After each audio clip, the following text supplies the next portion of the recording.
Welcome to my channel Home of Biology 945.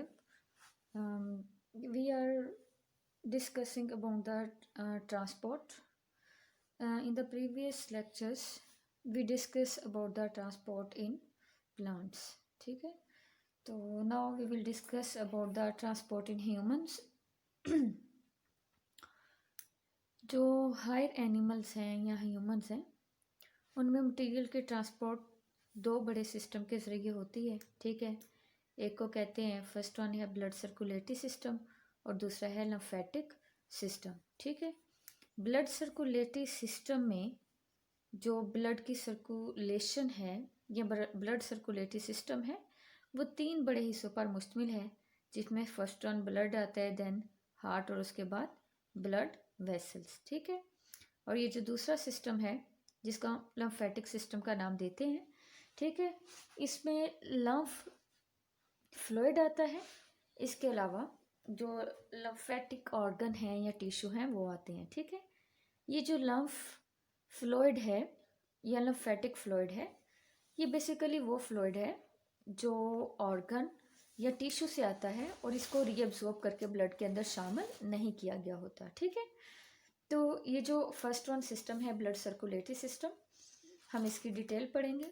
Blood circulatory system दो तरह का होता है, क्लोज्ड ब्लड सर्कुलेटरी सिस्टम और दूसरा है ओपन ब्लड सर्कुलेटरी सिस्टम। ठीक है, ओपन ब्लड सर्कुलेटरी सिस्टम इसलिए कहते हैं क्योंकि इसमें ब्लड वेसल्स नहीं होती। ब्लड जो है वो रैंडमली पूरी बॉडी के अंदर रहता है। ठीक है, यानी इसकी कोई स्पेसिफिक ट्यूब्स नहीं है। सबसे कॉमन एग्जांपल मैंने लिखी है कॉकरोच। कॉकरोच घरों में भी आते हैं। ठीक है, कभी अगर हम इनको मार दें तो पहली बात उनकी बॉडी से जो है वो ब्लड नहीं निकलता, फ्लूइड लाइक मटेरियल होता है। ठीक है, और दूसरा वो किसी स्पेसिफिक ब्लड वेसल्स के अंदर नहीं होता, यानी इनके पास ओपन ब्लड सर्कुलेटरी सिस्टम है। इनका जो बॉडी फ्लूइड है वो पूरी बॉडी के अंदर ही होता है। इनमें ब्लड वेसल्स, आर्टरीज, वेन्स और कैपिलरीज मौजूद नहीं होती। ठीक है, तो ये हम बात कर रहे थे क्लोज ब्लड सर्कुलेटरी सिस्टम की। ब्लड जो है वो ब्लड वेसल्स के अंदर ही रहता है।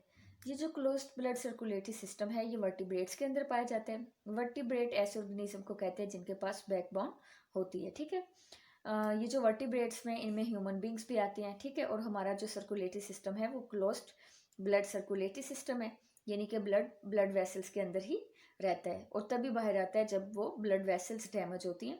ठीक है, या कट लग जाता है, अदरवाइज ये उन स्पेसिफिक ट्यूब्स के अंदर ही रहता है। ठीक है, ये जो ऊपर था हमने पढ़ा ब्लड सर्कुलेटरी सिस्टम, हमने पढ़ा था इसके तीन मेजर हिस्से हैं या कंपोनेंट्स हैं। पहला ब्लड है, हार्ट है और ब्लड वेसल। तो हम फर्स्ट वन जो है कंपोनेंट ब्लड, इसकी डिटेल पढ़ेंगे। Blood specialised body fluid, body के अंदर जो एक खास किस्म का फ्लूइड है उसको हम ब्लड का नाम देते हैं, कंपोज्ड ऑफ ब्लड प्लाज्मा और ब्लड सेल या सेल लाइक बॉडीज। ये जो ब्लड है ये ब्लड प्लाज्मा और ब्लड सेल या सेल लाइक बॉडीज पर मुश्तमिल है। ठीक है, और बॉडी के अंदर blood 1/12 of the body weight is blood. ठीक है, यानी हमारी जो बॉडी है उसका 1/12 हिस्सा जो है बॉडी वेट का वो ब्लड है। और अगर हम एवरेज लें तो एक अडल्ट इंसान के अंदर 5 लीटर ब्लड पाया जाता है। ठीक है, अभी हमने कहा था कि ब्लड प्लाज्मा और ब्लड सेल या सेल लाइक बॉडीज पर मुश्तमिल है।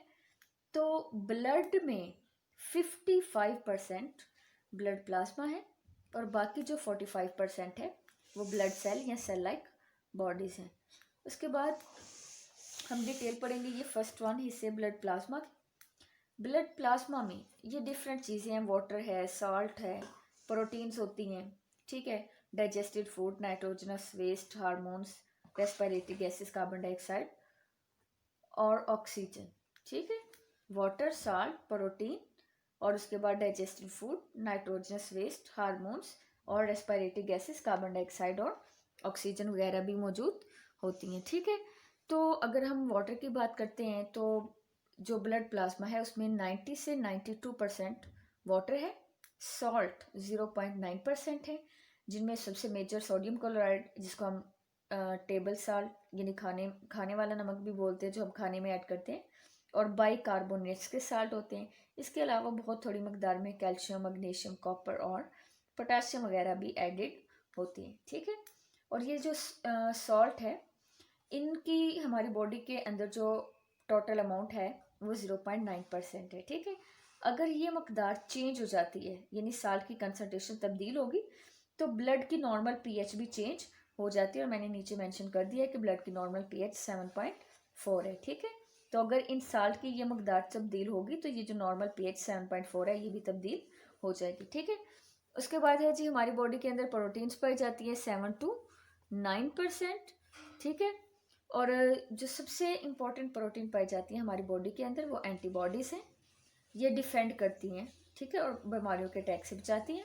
उसके बाद फिब्रिनोजन है, ब्लड क्लोटिंग प्रोटीन है, खून को जमने में मदद देती है। जब कोई कट वगैरह लगता है तो ये जो ब्लड क्लोटिंग प्रोटीन फाइब्रिनोजन है ये वाउंड वाली जगह पर आकर क्लॉट बनाना शुरू कर देती है, ठीक है। और जब क्लॉट बन जाते हैं तो ये टेम्परेरी हीलिंग का काम करती है और ब्लीडिंग को स्टॉप करने में मदद देती है, ठीक है।